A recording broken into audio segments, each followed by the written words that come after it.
Placerville. Channel 3 Sam Shane is live in Pollock Pines now, and he has the very latest for us. Sam?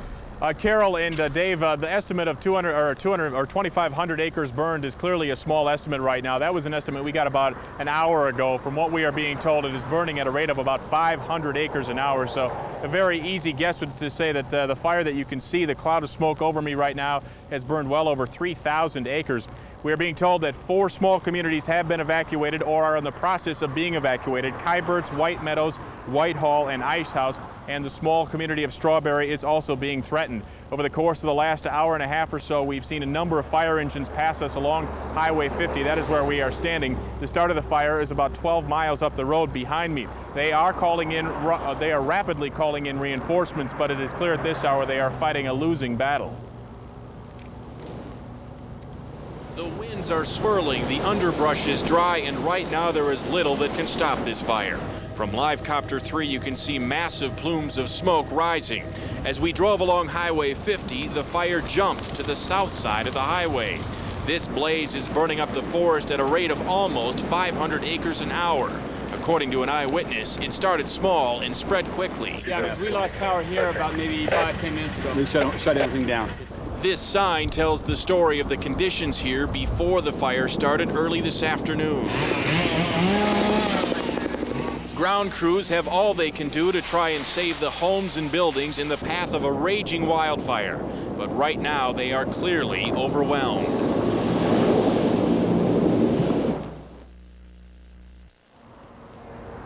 You are now looking at a live picture of a cloud, and that is not a cloud developed in the atmosphere. That is a cloud developed from the smoke rising from this fire.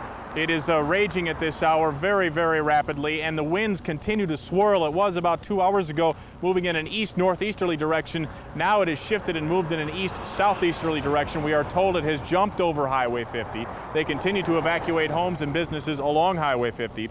They have set up evacuation centers, and at this hour, it is very unclear exactly what direction this fire is moving. I'm Sam Shane reporting live in Pollock Pines. Dave and Carol, back to you. Sam, do you have any idea how many people are actually stranded because of this fire? I know that there are vacationers and campers up there. There are a number of campers. We were told early on that a place called Ice House Resort was evacuated immediately. There were a number of campers there, but Carol, the numbers we are getting just simply aren't keeping up with how fast this fire is moving in terms of acreage, in terms of structures. We have no idea how many structures have been damaged.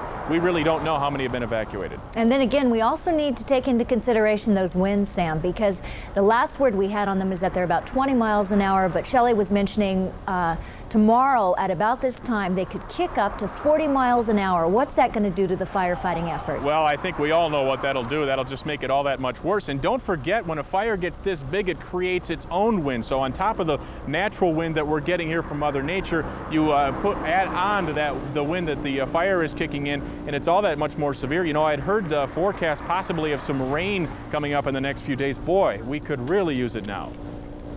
Okay, Sam, and I guess we are also getting late word that 3,000 acres, that's confirmed right now. As you mentioned, it's moving so quickly, it could be an outdated figure, as I even mentioned it to you. Yeah, you don't know, and I'll tell you what, Carol, it's going to be a very long night up here, a long, long night, because this thing is really moving.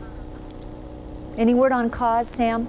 No word on a cause right now. We do know that it started near the intersection of Highway 50 and Ice House Road, which is about 12 miles behind me and about 25 miles east of Placerville. That's all we know as to where it started. We don't know the actual cause, though. All right, and I imagine that investigators aren't even trying to focus on that yet. No, no, they got a big job ahead of them. Okay, all right, Sam Shane reporting live from the fire scene. Besides forcing evacuations and threatening homes, the fire is, of course, taking a toll on Highway 50 traffic. That highway is closed in both directions, westbound at Sly Park, eastbound at Myers. Highway Patrol officials expect the closure to stay in effect at least until midnight tonight. Channel 3's Dan Shively above the highway right now. Dan, what more can you tell us? Well, not too much about the highway right now, Carol, because it's closed. There's no traffic on it, only emergency traffic. But the big news up here, as Sam alluded to, was the wind. It is just incredible. We're on the west side of the fire, shooting toward the east right now. Now, just about a half hour ago or an hour ago, the smoke was blowing in almost a complete opposite direction. The smoke right now is blowing toward the east-northeast. It was blowing more of a northerly direction a while ago, so in some areas it's almost turned 90 degrees from what it was. This gives you a good idea of the whole scope of the fire as it sits right now. Again, we are on the west side of the fire. The the smoke and the fire continues for another couple of miles through the smoke on the other side along Highway 50. And as Sam mentioned also, it of course has jumped Highway 50 and is burning vigorously on the south side of Highway 50, also in very steep terrain, very dry terrain, very brushy terrain, just like it is on this side. If you are familiar with this area, have been in the area for a while, the fire right now is just adjacent to the big mudslide along Highway 50 that happened a few years ago. So it has traveled from the intersection of Ice House Road and Highway 50 east along Highway 50 almost a mile or so. So it continues unabated. We periodically see flames leaping literally hundreds of feet into the air, swirling madly. The winds just the fire, I should say, just creating its own winds. And what we have here is a classic firestorm.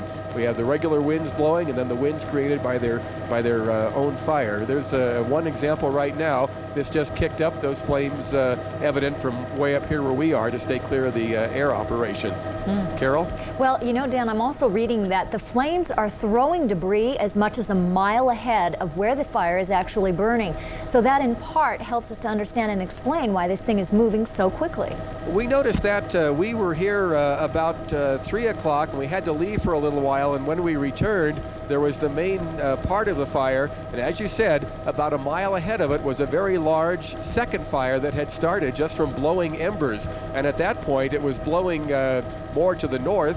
Now the fire is blowing more to the east, so you can see just in a few hours how it's changed direction. Which, of course, Dan, it complicates things for the firefighters on the ground because it's hard to establish fire lines with this thing skipping all over the place at this point. Well, not only that, it's extremely heavy terrain down there, very steep terrain and very wooded, brushy terrain, and there's no real roads through there except some of the main roads up toward Ice House and Union Valley Reservoir and some logging roads, but firefighters are going to just have to walk cross country to get to a lot of this. That's why the air operation has been so important in this fire, both from the helicopters and the tankers, because really in some areas that's the only way right now to get a hold. You can see on the left side of your screen another little bit of smoke that has split off from the main fire. That's just what's happening. You have the main area of the fire and some embers get blown away and a whole other fire starts. Much like the fire in Shasta earlier this year, in that it's almost inaccessible, very difficult to get to, very difficult to fight. Very similar. Again, for those of you that have been in this area for a real long time, back in the early 70s, there was a very large fire called the Pelican Fire, a little bit farther up the road around Kyburz, and that burned thousands and thousands of acres. Hopefully this won't turn into one of those, but it certainly has the potential at this time. It's what we've been worried about all summer long. Dan, thank you for your pictures and your information. Okay. Dave? We'll be checking back with Dan to get progress reports on that blaze. And as you might expect, the fire has forced the need for widespread evacuations in the area. The latest information we have right now is that everyone along Highway 50 from Kyburz to Strawberry is being asked to evacuate. The Red Cross has set up at least 2 evacuation centers. One is said to be at the Pinewood School in Pollock Pines. The other is at the Park and Recreation Department on Rufus Island Boulevard. That's in South Lake Tahoe. Now, along with Highway 50, Interstate 80 was shut down for a time today, not because of the fire, but due to an overturned semi-truck. The truck accident blocked several lanes of Interstate 80 where it connects with Highway 49 in Auburn. And the tractor northeast and causing that spotting. Whenever the fire seems to get ahead to it, embers blow and they ignite another fire a little bit ahead and a little bit ahead of that. So at least it has reached the reservoir. Hopefully, possibly that will be some kind of an area that the firefighters can make a stand on, and maybe that reservoir will actually act as a blocking force for the fire. But this, as I turn around here, you can just see as we keep panning and panning, more and more flames, more and more fire, all the way down to Highway 50. There's the head of it, right where that smoke is starting, is Highway 50, and it stretches a good 5 miles up to Union Valley Reservoir now. Carol? Okay, Dan, thank you very much. Meantime, let's talk about what's happening on the ground. Firefighters say that they are keeping their fingers crossed that they will get some help from the weather. So far, though, Mother Nature is only making things worse. These pictures taken last night show you just how intense the fire has been burning. The flames pushed along by strong winds, a situation that some describe as a firestorm. Channel 3's Roy Stearns has spent much of this day on the fire lines, and he joins us with that part of the story tonight. Roy? Well, Carol, let me first show you what's behind me. Dan showed you the aerial view of what it looked like at Union Valley Reservoir. If you're down along the road that leads to Union Valley Reservoir and Ice House, it looks mostly like this. It's just a moonscape of burned out trees, brush. There's not much left. The weather is a major factor here. The wind is kicking up a little bit now, but the weather is the difference between fighting flames that are stoppable and fighting flames which are unstoppable, a wind-fed monster. Another factor is 6 years of drought here, which has made this forest about as flammable as a pool of gasoline on your garage floor. And the combination of both of those, the winds and the dryness, has caused firemen to lose their lines on the north and the northeast, making this an exceptionally dangerous fire. Hey guys, no! There's fire below us! Come on guys, it's right below us. Come on, John! What you see here is firemen and others just getting out of the way, retreating from unstoppable 100-foot flames. This is the road to the Big Hill Forest Lookout Station near Ice House and Union Valley Reservoirs. Just minutes before flames claimed the road to the station, the lookout was evacuated. Firemen had scrambled to try to save it, cutting trees and brush, dozing a clearing, but in the end, they could only pack and leave. Except for one crew, which took refuge as the flames claimed the hill, sweeping past them. It got overrun. The lookout burnt, some peripheral buildings burnt, propane tank burnt. The two buildings, the Hella Spot and the administrative building are standing. Those were saved, but the peripheral buildings and the lookout itself are gone. That is truly bad news. That means the fire has broken through fire lines to the north and to the east from Big Hill Lookout. It's an area mostly uninhabited, but still an important timber, recreation, and wilderness area. Right now it's running toward Union Valley Reservoir. Over this way is Ice House Reservoir, and eventually the wilderness. So it's got a lot of room to run right now. Go straight now. Okay, what damage? And so to try to stop it, bombers are hitting the edges. While on the ground, fire crews continue to cut fire breaks. They are trying literally to stop a monster which has been fed by 6 years of drought. Meanwhile, on the other end of this fire, in the area of Highway 50, helicopters are hitting the flames along the highway. This is the easternmost edge of the fire, about 2 miles from Silver Fork and about 4 miles from Kyburz. Both places are still unburned. They are still safe for now, but they are clearly threatened at this hour. And we'll have more for you on that at 6:30. We've got the latest pictures from that area, and we'll give you those at 6:30. In the meantime, we have 40 homes and structures lost. About another 40 have been saved by firemen, and the acreage has jumped to about 21,000 acres, only 5% containment. This is quite clearly an exceptionally dangerous fire that is going to go for many days before firemen get a hold of this one. And if the winds keep up the way they are now, this becomes an even more dangerous fire. Dave and Carol. Roy, to clarify that structure figure just a little further, I guess it's 26 summer homes and cottages that have been lost and a total of 40 structures overall. That's basically clear, yes. Two of the numbers are the same. 26 homes and structures, 40 of the homes and structures, but another 40 saved by firemen, roughly that. Well, it's good to hear that number too, isn't it, Roy? Yes, Thank it you. is. Dave? Well, meanwhile, some 150 people already have been evacuated from that fire area, but of course that number could be going up. The communities affected are all along Highway 50 from just east of Pollock Pines to Strawberry. They include Riverton, Whitehall, Silver Fork, and Kyburz. Highway 50 remains closed, but there is a detour through the area. It goes from Pollock Pines in the west down the Mormon Immigrant Trail to Highway 88 to Highway 89 and meeting up with Highway 50 in Myers. The detour, of course, is good in both directions. Now we'll look at the people and how they're struggling with the blaze. We check in now with Channel 3 Sylvia Castaneda. She joins us live from Pollock Pines. Sylvia? Dave, no evacuations are planned here in Pollock Pines or any of the areas nearby. That's because the fire is moving away from the community and is basically miles away. But this did not stop some people from leaving the area today. Because of this ominous sight, these elementary students from Woodland are packing up to go home. They've been attending the Sly Camp Environmental Education Center near Pollock Pines. The 6th graders weren't supposed to leave until Friday, but their parents were so worried about the fire, they asked to have their kids come home as a precaution. The Sly Park Environmental Education Center is very far away from the fire. We're at least 10 miles, if not more, and the fire is not heading in this direction. We're not under any threat at all. The principal adds there's no need to cancel any upcoming school trips here. We lost Big Hill Lookout this afternoon. Talking to the crews that are in there, that thing came through there like atomic bombs. Since the flames continued to rage out of control, the rumor started Pollock Pines would be evacuated next. Thus, fire officials called this town meeting to calm people down and let them know how the fight is going.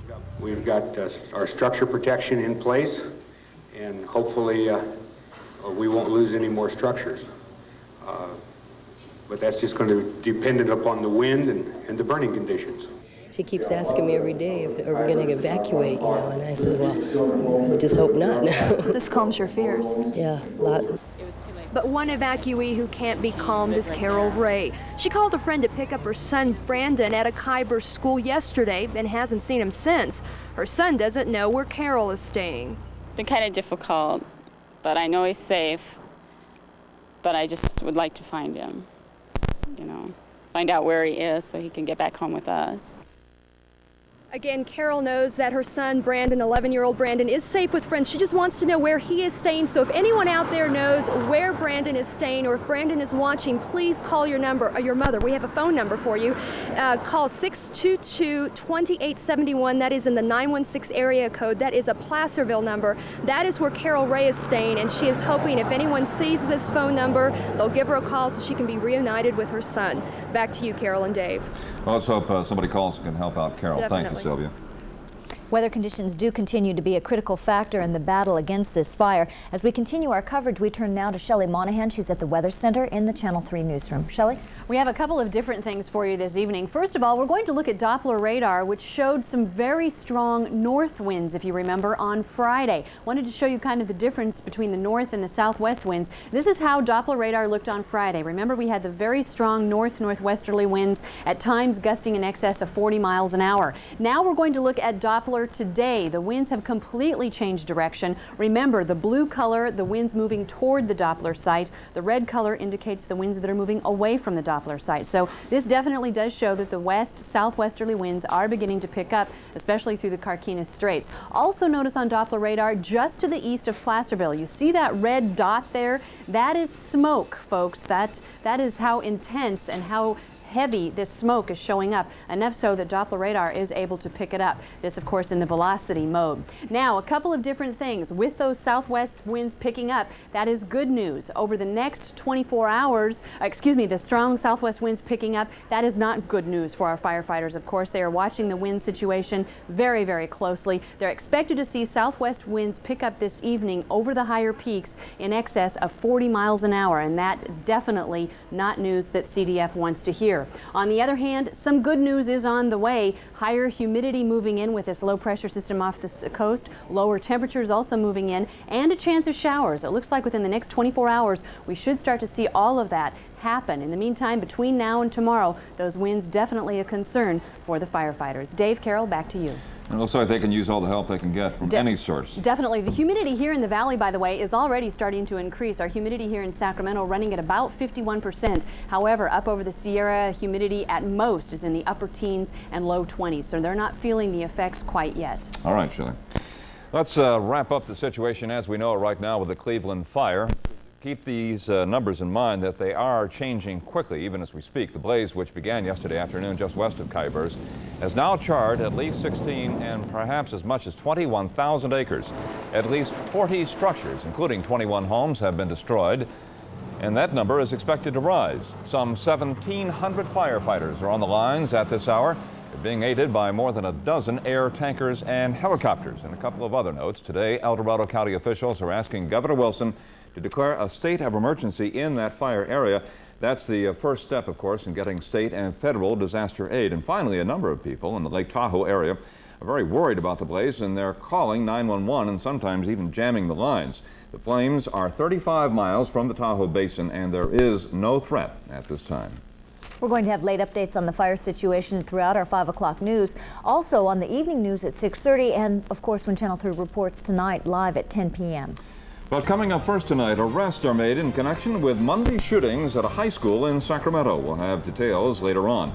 And later on, also, a Sacramento man accused of... Southwest winds picking up, of course, big concern for the firefighters. The humidity's on its way up. Unfortunately, between now and tomorrow, we're going to have to be very concerned about these winds. In Fairfield, for example, the winds gusting up to about 33 miles an hour. Let's go outside and check the current conditions. Downtown now, 82 degrees. Our winds from the southwest at 14. 51% our humidity in Sacramento. It's running in the upper teens and low 20s is all, though, up at Tahoe and Truckee. For those of you in Stockton, currently clear skies, winds from the west at 6, 35% the humidity and 87 your temperature. Modesto reporting a current temperature of 90 degrees, only 11% humidity. The winds are calm and the skies are clear. We're going to check Doppler radar now, showing velocity. The winds, as you can see, changing direction, how they've been northerly for the last few days. Now from the west southwest, the blue moving toward the Doppler site, the red color moving away from the Doppler site. And again, notice just to the east of Placerville on this map, you'll notice a little bit of red there. That is Doppler radar picking up smoke. What we are going to see, those southwest Delta breezes picking up, but in the next 24 hours, there is some help on the way for the firefighters in the form of... I want to bring you an update now on the huge Cleveland fire in the Sierra Nevada. The blaze continues to burn out of control. The fire started yesterday afternoon along Highway 50 west of Kyburz. More than 21,000 acres of land has been charred, and that is roughly 33 square miles. At least 40 structures, including 26 homes, have been destroyed. High winds are making this battle extremely tough for firefighters. At this hour, the blaze is only 5% contained. Well, let's go high above those flames now to Dan Shively. He's in Live Copter 3. Dan, can you see any progress at all being made? Boy, it's really tough, Carol. Earlier, right at 5 o'clock, we showed you the north end of the fire up by Union Valley Reservoir. The fire had reached that. Right now, we're down at the south end of the fire. Down through that smoke is Highway 50. The smoke that you're looking at in the foreground is on the south side of Highway 50, still burning very heavily. This fire has so many different fronts to it. And through the smoke there, just off to the left a little bit, as we move over slightly to the left, you can see all that blackened, charred area. That's the area just on the north side of Highway 50 that started burning yesterday. The fire has burned past that, but it's still burning. Look at that wall of smoke. That's on the east side of the fire and the south side of the fire. So by no means is this anywhere near over, and unfortunately it is burning on so many different fronts. It's burning to the east and to the north, and almost everywhere you look up here, periodically you'll see flare-ups, and there's just smoke almost everywhere in the area, roughly from Highway 50 all the way north to about Union Valley Reservoir and a couple of miles to the east. So it is far, far from over. Smoke still permeating the area up here, Carol. And Dan, we've still got a good stretch of Highway 50 closed. What is it, about 50 miles of highway? Well, from Pollock Pines all the way up to South Lake Tahoe, so at least that, Carol. Of course, that detour that you were mentioning earlier, up Mormon Immigrant Trail to Highway 88 and up to Tahoe via 88 and 89 is open, and that's a pretty good road system, so hopefully that's handling traffic very well. It's going to be a lot longer to get to Tahoe, but there shouldn't be any delays using that detour. We're looking right now down at the south part of the fire. This smoke that you're looking at now is actually burning on the south side of Highway 50. That is a pretty big fire in itself, but very small when compared to the overall intensity of this whole thing here.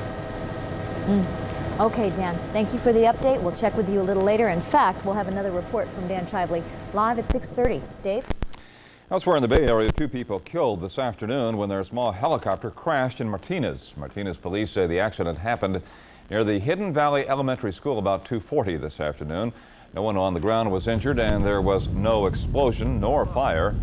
But witnesses say they saw a rotor blade come off the helicopter just before it went down. It is